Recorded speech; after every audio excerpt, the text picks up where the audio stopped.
Bismillahirrahmanirrahim. Today's our lecture is regarding denture processing.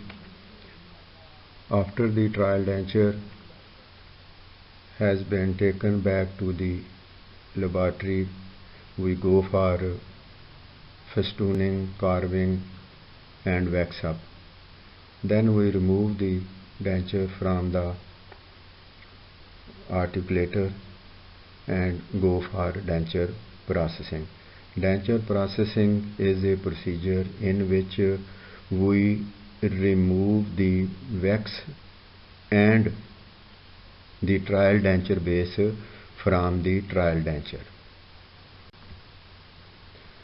The technique for trial denture is compression molding technique and injection molding technique.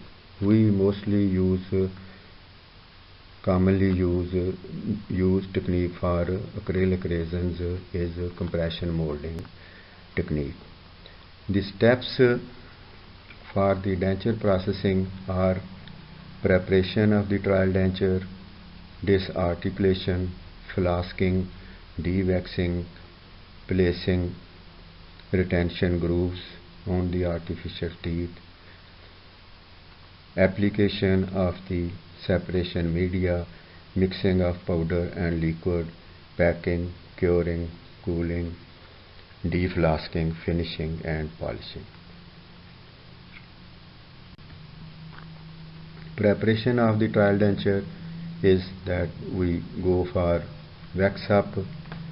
We add a sheet of wax around the necks and denture polished surfaces of the wax up teeth, and then we go for carving, wax up and festooning and we create root prominences in the denture, and then we seal the cast along with the borders of the wax up.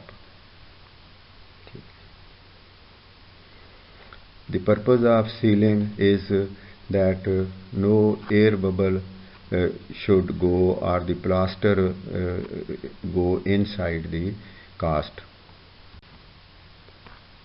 This is how we do festooning, carving and creating gum margins and gum papillas. After completion of festooning seal, periphery of the denture flange to the inner edge of the land of the cast. The wax should be flush with the land. After soaking the master casts and mountings in water for a few minutes, gently remove the casts from the mountings. No damage on the master cast. Still we need master cast for curing. If it is damaged, that surface defect will be produced in the cured denture. So we have to save the cast model at any cost. This allows cast reattachment. Also, when we will get the cured denture along with these master casts, this will be mounted on the articulator for selective grinding and removing the occlusal errors. Disarticulation. Articulator without any remounting plates. The mounting plates are separated from the cast and waxed denture.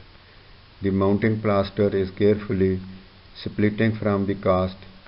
The articulator is placed on cloth to avoid damage of the trial denture. Split the junction between the mounting plaster and the cast with help of a wax knife. After separation the cast is soaked in water.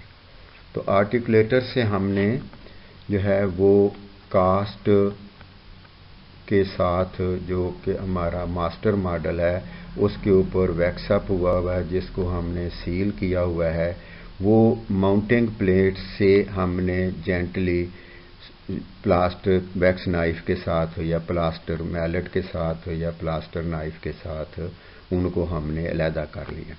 और ये master model जो हैं इनको हमने इनकी indexing की हुई है, और वो इंडेक्सिंग जो है इस तरह से है कि दोबारा जब हम क्योरिंग कर लेंगे डेंचर को तो उसी तरह से दोबारा हमने री आर्टिकुलेट उसके आर्टिकुलेटर के ऊपर कर लेना। और इस दौरान हमने जो आपकी हॉरिजेंटल और लैटरल रिकॉर्ड की आर्टिकुलेटर की रीडिंग्स हैं उनको भी नोट कर लेना है, ताकि दोबारा जब भी हम री आर्टिकुलेट करेंगे या री माउंट करेंगे प्रोसेस्ड डेंचर को तो उन्हीं रीडिंग्स के मुताबिक इसको फेसबोर्ड ट्रांसफ़र के साथ हम दोबारा आर्टिकुलेट कर लेंगे। Flasking the festooned finished polished waxed up denture must be converted to resin to make a final denture। तो ये दिस इज़ अवर पर्पज़ कि फ्लास्किंग हम इसलिए कर रहे हैं कि हम इसमें मोल्ड एक बना रहे हैं प्लास्टर का और उसमें एक स्पेस बना रहे हैं। वो स्पेस जो है वो हमारी वैक्स और ट्रायल डेंचर बेस को एलिमिनेट करके वो स्पेस है, और उस स्पेस को हमने फिल करना है एक्रिलिक के साथ, पॉलीमर के साथ, हमारा जो पॉलीमिथाइल मेथ एक्रिलेट है। Is the process of investing the cast with the wax denture in a flask to make a sectional mould that is use to form the acrylic resin denture base. तो एक तरफ ये हम आपकी impression surface पे ये denture base बन रही है, और दूसरी तरफ आपके जो टीथ हैं, डी वैक्स टीथ जो हैं वो इनके साथ इसकी केमिकल यूनिट होके अरेंज जिस तरह अरेंजमेंट ऑफ टीथ की है वो उसके साथ केमिकल यूनियन उसकी या फ्यूज हो जाएंगे। डेंटल फ्लास्क क्या है जी? It is a metal case used in investing the denture. It consist of 3 parts हैं इसके, बेस है, लोअर हाफ है, बॉडी और कंटूर है, लिड है इसका, और body with lid called upper half. ये आप फ्लास्क जो है वो देख रहे हैं कि इस तरह ये आप सेकंड ईयर में भी, थर्ड ईयर में भी और फाइनल ईयर में भी डेंचर प्रोसेसिंग के दौरान ये फ्लास्क आपने परचेज किए और यूज़ कर रहे हैं। इसके फ्लास्किंग के मेथड यूजुअली हम जो रिकमेंड करते हैं वो 3 पोर टेक्निक है। पोर से मुराद, what do we mean by pour, ये है कि आपने प्लास्टर जो है, प्लास्टर ऑफ पेरिस एक दफ़ा मिक्स किया है, फ्लास्क के लोअर हाफ पे डाला है, फिर सेकंड पोर जो है वो डेंटल स्टोन का डाला है, तो वो आपने सेपरेटिंग मीडिया लगा के उसके ऊपर आपने टीथ की सरफेस जो हैं उनके ऊपर सेकंड पोर थोड़ा सा आपने डाला है, और उसके बाद सेपरेटिंग मीडिया लगा के थर्ड पोर जो है वो टोटली उसको कवर करते। अभी हम इसको एक्सप्लेन करते हैं। तो ये फ्लास्किंग प्रोसीजर क्या है जी? Inner surface of the flask जो है ये आपने कोट कर ली है विद वैजलिन, मेटल पोर्शन जो है इनर सरफेस, ताकि प्लास्टर जो आपका वो सेपरेट हो जाए। जबकि आपने कास्ट जो है आपकी और मास्टर मॉडल जो है उसको आपने सेपरेटिंग मीडियम लगाया है, ताकि उसकी जो यूनियन है जो फ्लास्क का प्लास्टर है उसके साथ ना हो, और मास्टर मॉडल और ये कास्ट जो है ये आसानी के साथ हम सेपरेट कर सकें from the flask plaster, to prevent the investment material plaster of Paris from attaching to the cast. Clear? ये आप फ्लास्क के इनर वॉल्स पर हमने वैजलिन से बेहतर सिलिकॉन है। सिलिकॉन का ये है कि ये इसका वो जो है रेजिड्यू जो है वो नहीं बनता, और बाज़ दफ़ा वैजलिन जो है ये उसके टीथ की सरफेस पे आके वो उसकी यूनियन को रोकती है विद द रिमेनिंग एक्रिलिक. तो usually we use Vaseline for the separation of the plaster from the inner walls of the flask, and to separate the model cast from the plaster we use separating media. Master cast and wax dentures fit easily into the bottom half of the flasks. तो इसमें ये है कि इसकी जो अपर lid जब हम रखेंगे सेकंड हाफ रख के, तो वो ये देखना है कि ये आपका मॉडल जो है ये फ्लास्क के अंदर ही रहे, और अपर पोर्शन से जो लिड है लास्ट वाला टॉप पे, उससे 3 to 6 मिलीमीटर जो है आपके incisal and occlusal surface of the teeth below रहें, ताकि ये पूरा प्लास्टर में कवर हो जाए.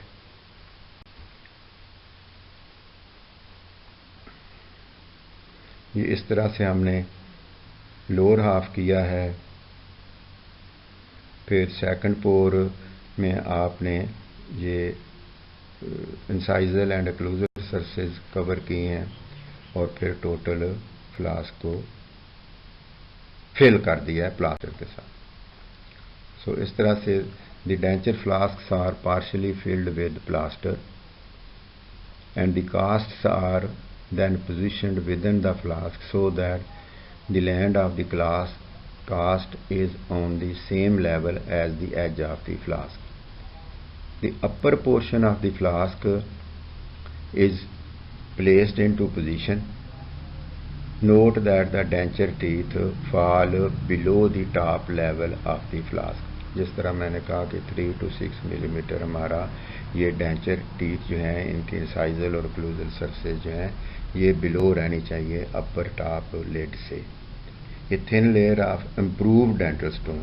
अब जो सेकंड लेयर जो है ना, हम इसकी वो आम प्लास्टर से हट के इम्प्रूव्ड डेंटल स्टोन की कि ये इससे ज़्यादा हार्ड है और टीथ को, जो आर्टिफिशियल टीथ हैं, उनको स्टेबल रखेगा. और स्पेशली ख़ास तौर पर जब हम पोर्सलिन टीथ इस्तेमाल कर रहे हैं तो उनके फ्रैक्चर होने के चांसेस ड्यूरिंग डी फ्लास्किंग, जब हम डेंचर को बाहर निकालेंगे फ्लास से, तो उसके ब्रेक होने के चांसेस कम हो जाते हैं. तो upper portion of the flask is placed into position. Note that the denture teeth fall below the top level of the flask. ये सेकंड पोर जो अब हम डी में कर रहे हैं, ये thin layer of improved dental stone is applied to the surface of the trial denture. Note that the occlusal and incisal surfaces of the denture teeth are partially exposed. ये second जब हमने की है पोर, तो उसमें हमारे इंसाइजल और occlusal surfaces partially हमने एक्सपोज रखने हैं, ताकि हमें जब हम डी फ्लास्किंग करेंगे तो टीथ की हमें वो पोजीशन का पता चल सके, और उन पे डायरेक्ट मैलट या आपका हैमर या जिससे हम रिमूव कर रहे हैं वो हिट ना करें. The flask is then filled with, ये थर्ड पोर है जी. The flask is then filled with plaster and the top of the flask is placed into position. The excess plaster is expelled through holes on the top.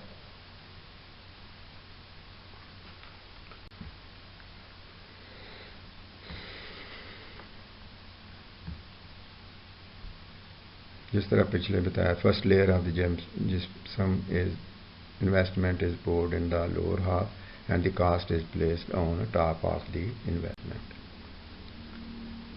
After set the first gypsum investment layer, जब आपने lower half आपने fill कर लिया है, denture वहाँ fix हो गया है, तो आपने जब इसकी लेवल जो है आपका वो लोअर हाफ का, it should be at the level of the wall of the flask. उसके बाद हमने इसके ऊपर प्लास्टर के ऊपर सेपरेटिंग मीडिया लगाया है. After the set of the first gypsum investment layer, पहला पोर जो है first investment layer, A separating medium is painted on it. Separating media जो हमने वो प्लास्टर के ऊपर लगा ले, ताकि जब हम सेकंड पोर करेंगे तो पहले पोर से ये आसानी के साथ सेपरेट हो जाए। Second layer of gypsum investment to the first layer. ये सेकंड पोर हम कर रहे हैं जी। A mix of plaster is placed over the surface of the teeth in the invested trial denture. The body of the flask is put. ये second हमने जो है वो पार्ट इसका जो है मिडल पार्ट जो है वो फ्लास्क का ऊपर टाइटली रख दिया है। Body of the flask is put in place. Then the second mix of gypsum investment is placed on the first layer and covers the wax denture base and teeth.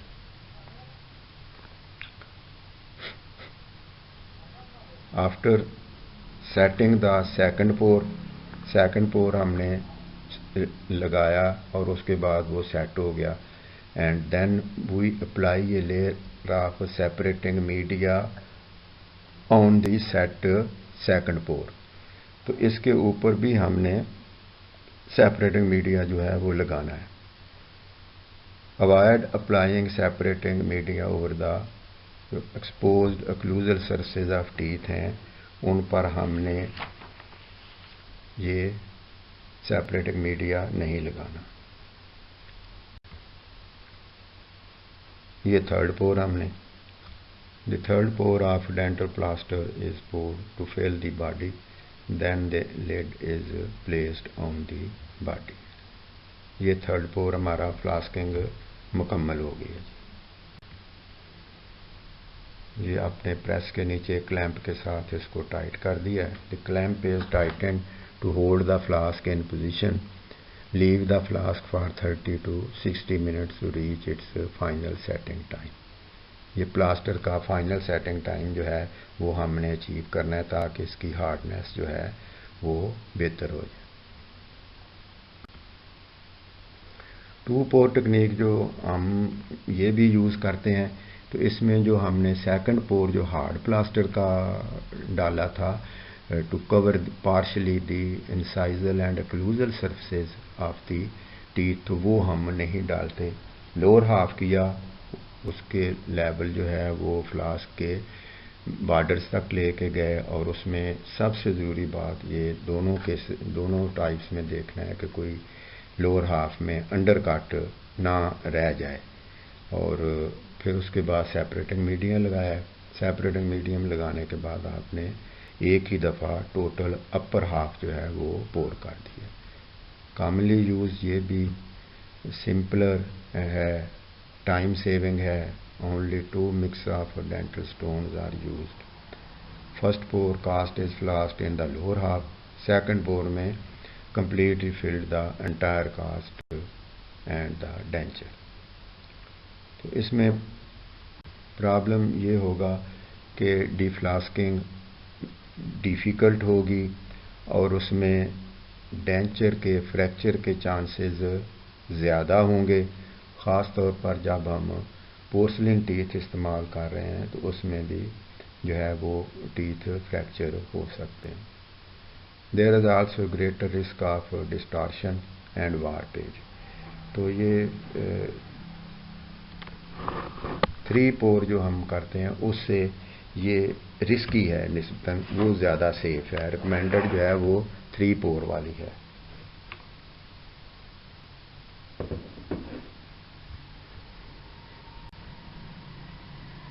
अब हमने flask में plaster जो है वो set हो गया है, और वैक्स्ड डेंचर उसके अंदर सील्ड फ्लास्क में पड़ा हुआ है। अब हमने वो वैक्स और ट्रायल डेंचर बेस जो है वो एलिमिनेट करनी है। तो उसका प्रोसीजर क्या है, इसको डी वैक्सिंग या वैक्स एलिमिनेशन या बॉयल आउट कहते हैं। तो इसमें dewaxing is done to remove the wax in the wax pattern so that a mold space is created for acrylic to fill it। तो ये एक खाली जगह जो है दोनों हाफ जब हम सेपरेट करेंगे फ्लास्क में, तो उसमें सिर्फ आपके टीथ रह जाएंगे और वैक्स जो है वो सॉफ्ट होके और वो हम उसको एलिमिनेट कर देते हैं। इस प्रोसीजर को हम कहते हैं dewaxing. Dewaxing done to remove the wax in the wax pattern so that a mold space is created for acrylic to fill in. Put the flask in boiling water for 5 minutes. Before placing the flask into the water bath, the clamp should be loosened. तो ये clamp से हम इसको loose करके तो boiling water में रख देते हैं फॉर 5 मिनट्स, 4 to 6 मिनट्स भी है। और dewaxing is done to just soften the wax and not to melt it. अगर ये ओवर हीट कर देंगे, मेल्ट कर देंगे, तो ये पेनिट्रेट कर जाएगी प्लास्टर में, मास्टर मॉडल में भी और दूसरे प्लास्टर में भी, जो कि वो जो है उसकी क्लीन नहीं हो सकेगा और क्योरिंग के वक्त ये एक्रेलिक में इम्प्योरिटी आ जाएगी, डिफेक्ट आ जाएंगे। ठीक है, तो हमने इसको 4 to 6 मिलीमीटर जो है 4 to 6 minutes he boiling water में रखना। The softened wax is flushed out using hot water or wax solvent or soap solution.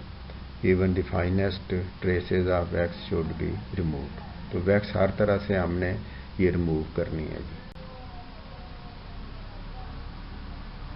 ये ब्रश के साथ इसको हम साफ कर रहे हैं ताकि कहीं पर कोई वैक्स जो है, specially around the teeth and the impression surface of the cast master model. Application of separating media, ये हमने टीथ के अलावा बाकी हर जगह पे सेपरेटिंग मीडिया जो है वो लगाना है। Separating media is applied to the de-waxed mold space prior to packing the acrylic resin. The plaster and stone is painted with tin foil medium carefully and must prevent the penetration of the media to the teeth. Teeth को हमने हर तरह से बचाना है कि उस पर separating media जो है वो ना लगे। रोल्स ऑफ सेपरेशन मीडिया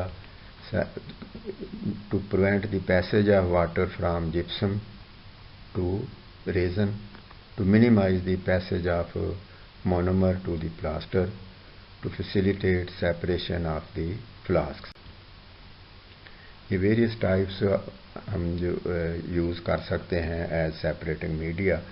तो मोस्टली हम जो है वो ये सोडियम एल्जिनेट, जिसे हम कोल्ड मोल्ड सील कहते हैं, वो ही लैब में यूज़ करते हैं। बाकी ये सॉफ्ट सोप्स हैं, सोडियम सिलिकेट है, स्टार्चेस हैं, एवेपोरेटेड मिल्क है और बजाते खुद टिन फॉइल है, ये सेपरेटिंग मीडिया के तौर पे यूज़ करते हैं।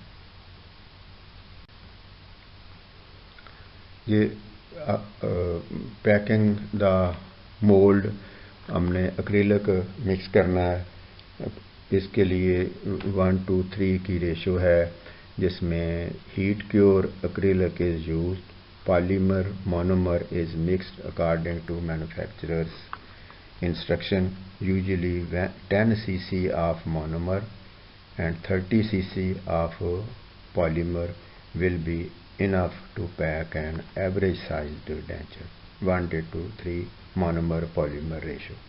When the material reaches the dough stage, ये जब आपने मिक्स करना है तो मोनोमर पहले डाला है, उसके ऊपर पॉलीमर जो है वो स्प्रिंकल किया है, और ये इसकी फर्स्ट स्टेज ग्रैनुलर स्टेज है, स्टिंगी स्टेज है, फिर उसके बाद ये डोई स्टेज है और फिर रबरी स्टेज। तो हम जो पैकिंग जब करते हैं तो वो डोई स्टेज पर ही करते हैं। तो इस दौरान में आपने एक तो इसका एलर्जी भी हो सकती है, और इसको आपने जो लिड है इसका वो कंटेनर के ऊपर रखना है ताकि मोनोमर जो है वो एवेपोरेट ना करे। ये लिक्विड पाउडर है जी, ये मिक्स किया है, डोई स्टेज इसकी आ गई है जिस पे हम इसकी पैकिंग करेंगे। तो इस पैकिंग में पहले हमने ट्रायल पैकिंग करनी है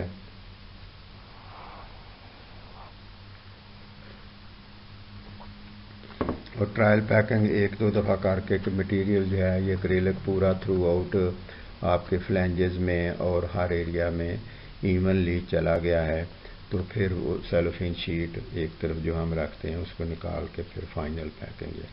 तो during the dough stage wet your hand with water and knead the acrylic material, form it into a ball and then roll it. Pack it in the mold space using your fingers. Packing is introduction of denture base resin into the mold cavity. जहाँ से wax और trial denture base निकला है वहाँ पर हमने acrylic ये dough जो हमने बनाया है ये पैक करना है। Powder liquid mixture should be packed into the flask at the dough stage. Dough is formed into a roll. What is the method of this? How we make it? Adapted into a mold space. Plastic separating sheet is placed over the dough and the two halves are closed slowly together. फिर हम जब flask को press करते हैं तो this pressure should be very slow in motion so that our material slowly goes to the all sides of the flask.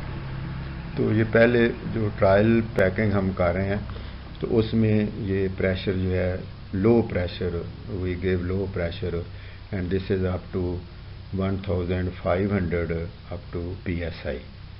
But when final closing without cellophane sheet, final closing पे we give maximum pressure which is up to the 3500 psi.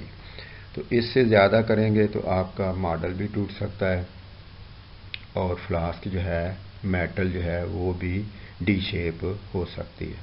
So your pressure should not exceed this limit. It allows resin to flow and fill the mold better. Rapid closure से जो है वो क्या होगा, poor compression of the dough and excessive tooth movement भी इसमें हो सकती है. फ्लास्क के ट्रायल पैकिंग की है तो इसलिए we are going to open flask again. Plastic sheet is removed. Excess acrylic we remove blunt edge के साथ, नाइफ के साथ. The trial packing may be repeated so no more flash is formed. Final closure, the plastic separating sheet is removed and the flask is transferred to a spring clamp. ये spring clamp इसलिए ज़रूरी है कि पहले इसकी acrylic की curing के दौरान एक्सपेंशन होती है तो ये स्प्रिंग जो है ये वो प्रेशर जो है एक्सपेंशन को बियर कर लेगा और उसके बाद इसकी श्रिंकेज होती है तो इस तरह से स्प्रिंग जो है उसमें ये सारी चीज़ें कवर हो जाएंगी. Spring clamp allows the acrylic resin to expand on processing.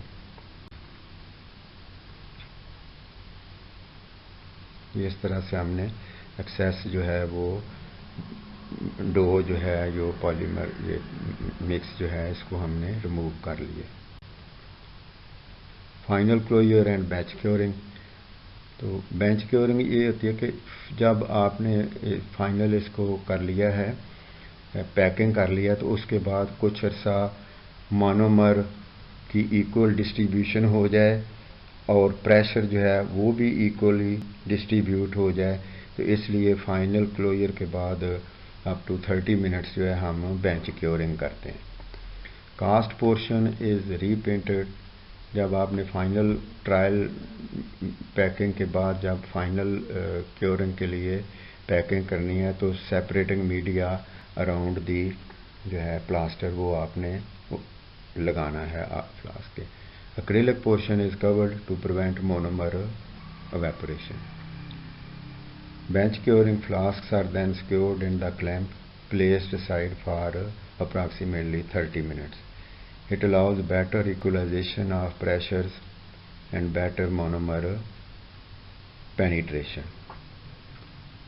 ये पेनिट्रेशन ख़ास तौर पर जो एक्रिलिक के टीथ हम यूज़ करते हैं उनकी मोनोमर के साथ एक लेयर जो है वो केमिकल यूनियन हो जाती है, producing better bond of teeth with base material. तो ये टीथ जो हैं इनका बॉन्ड बेटर बन जाता है बेंच क्योरिंग की वजह से कि टाइम ज़्यादा मिल गया है वो फ्री मोनोमर को। ये बेंच क्योरिंग के लिए हमने रखा हुआ है जी फ्लास्क। क्योरिंग प्रोसीजर है कि इसको हम क्योरिंग, ये हीट क्योर पॉलीमर है तो इसकी पॉलीमराइजेशन जो है, जो केमिकल यूनियन जो है वो हीट से होती है। तो हीट हमने ये जो flask along with spring press जो है आपने बनाई है उसको अब आपने हीट क्योरिंग करनी है उस पॉलीमर की, ठीक है। तो हीट क्योरिंग के इसके एक लॉन्ग टर्म है, एक या शॉर्ट टर्म है। लॉन्ग टर्म में ये है कि हम सिंपली टेम्परेचर इसको क्योरिंग पैन में रखते हैं फ्लास्क को और उसका आहिस्ता आहिस्ता टेम्परेचर लेके जाते हैं अप टू 73.5 और उसी टेम्परेचर पे हम इसको 9 आवर्स के लिए, for 9 hours we give the time for curing. So polymerization is the forming of a compound by joining together the molecules of small molecular weights into a compound of large molecular weight। ये polymerization है।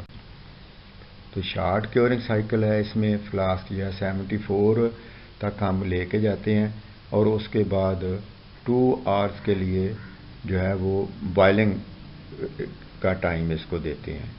लेकिन इसमें porosity चूँकि polymerization is a exothermic reaction and it can increase the internal temperature of the dough polymerizing material. So for this reason we go for slow curing. So due to this there will be less chances of porosity. Temperature is maintained at 73.5 centigrade for 9 hours in a cooling bath. Many labs do it overnight. तो ये रात को हम रख देते हैं और इसका टेम्परेचर जो है वो 74, 73.5 से ऊपर नहीं जाने देते और 9 आवर्स के बाद इसकी क्योरिंग हो जाती है। इसमें लेस रिस्क ऑफ पोरोसिटी नहीं होगी, less residual monomer reducing the chances of allergic reactions है। Indicated for thick appliances monomer boiling temperature is 100.8। फिर उसके बाद हमने फ़ौरन इसको फ्लास्क को खोलना नहीं है। तो ये बेंच जिस तरह पहले बेंच क्योरिंग की, इस तरह अब ये बेंच कूलिंग है। तो बेंच कूलिंग में फ्लास्क को बेशक पानी से बाहर रख दें, नॉर्मल रूम टेम्परेचर तक आने दें या उसी पानी में इसको ठंडा होने दें। तो फ़ौरन इस फ्लास्क को नहीं खोलना। Slow cooling, flask is remove from the curing chamber, allowed it to cool to room temperature, reduces the risk of distortion. Some labs do it overnight in the same water. Faster cooling for 30 minutes के लिए अगर इसको हमने रखा है bench cool में तो फिर इसको रनिंग वाटर में 30 मिनट्स के लिए भी रख सकते हैं बिफोर ओपनिंग। अब ये आपके we have done curing, processed cured denture is in the flask. Now we open the flask and take the processed denture from the flask. This procedure is called deflasking. The denture is retrieved from the flask by a procedure known as deflasking. The process is relatively easy and can be carried out with minimum damage to the denture if the right equipment has been used. So this is the time we have to be very gentle and very precisely we remove the two halves of the flask without hammering it, due to which the denture can fracture. Hano flask is stabilized by hydraulic press or clamp only the lid and sealing cap. The two halves are separated by inserting a strong wedge-like instrument between the two halves. ये plaster knife या इस तरह का और veg type instrument जो है उसके साथ आहिस्ता आहिस्ता आप हैमर करके तो दोनों हाफ्स को अलहदा कर लेते हैं. This permits the stone mould to be retrieved intact. Use of a metal hammer directly in the flask is not indicated as it could damage the flask. The three-pore technique helps easily separation of the three layers. Permits the stone mold to retrieve intact. Use of metal hammer directly flask is not indicated as it could damage the flask. The three-pore technique helps easy separation of the three layers. First, stone cap is removed by tapping at its junction with a knife and mallet. Next, middle layer is removed after placing 3 saw cuts, one along the midline and one on each posterior lateral corners. The lingual and parietal portion of the invested stone are fitted away only after cutting away the stone from lingual surfaces of the teeth. Excess pressure during removal can cause breakage. Finally, stone surrounding the base is removed with a downward tap of mallet. Care should be taken to prevent the separation of the denture from the cast. This is necessary for the remount procedure. तो इस stage पे हमने जो master cast जिसके ऊपर process denture अभी intact है, cured denture जो है, तो उसको हमने ऐसे ही रखना है और इसकी हमने फिर रीमाउंटिंग करनी है. रीमाउंटिंग से हमने सेलेक्टिव ग्राइंडिंग आर्टिकुलेटर पे वापस लेके जाना है और उसको दोबारा जो है ना फिर हम after selective grinding, spot grinding के बाद जो है ना फिर हम ये जो मास्टर कास्ट से डेंचर को अलहदा करेंगे. इस तरह फिर हम फिनिशिंग, डेंचर जब सेपरेट हो गया है फ्रॉम दी कास्ट तो उसकी फिनिशिंग और पॉलिशिंग जो है वो simplest way is by prying a knife. Care not to damage or distort it using under force. If it does not separate it due to undercut, it may be cut with the saw, pneumatic chisel or bar के साथ. इसको denture को हमने master cast से अलहदा कर लिया. Any plaster adhering to the denture is removed by a shell blasting or by dissolving it suitable commercial gypsum solvent.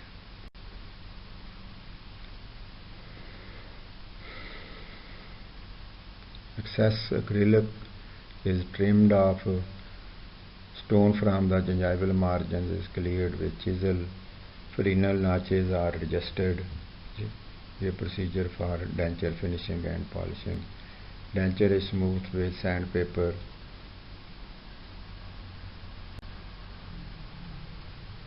Use a magnifying glass to examine the denture surfaces or run a finger over the surface and feel for rough areas, nodules, fine or sharp projections. These are removed with a suitable trimming bar. The borders are frenal. After final polishing, we hydrate the denture. We keep the denture in the water bowl till the insertion. ये polishing हमने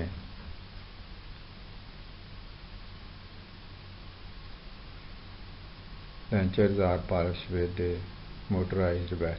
तो इसमें ये है कि हमने जो polishing के वक्त सिर्फ प्रिकॉशन ये है कि एक्स्ट्रा हीट प्रोड्यूस ना हो। वेट जो रैग है व्हील प्यूमस लगा के उसके साथ हमने पॉलिश करना है। एक्स्ट्रा हीट होगी तो डेंचर की वार पेज हो जाएगी, वो ट्विस्ट कर जाएगा और उसको डी शेप हो जाएगा। Final glass is tone highly polish. उसमें आपने ये देखना है कि कहीं पर कोई पोरस या कोई नड्यूल या कोई रफ सरफेस तो नहीं रह गई। तो denture is stored in water, ठीक है, hydrated of the denture. Final denture ready for insertion, or we keep this denture in water, and our next step is delivery, insertion of the denture. Okay? We will give this denture to the patient. Thank you very much.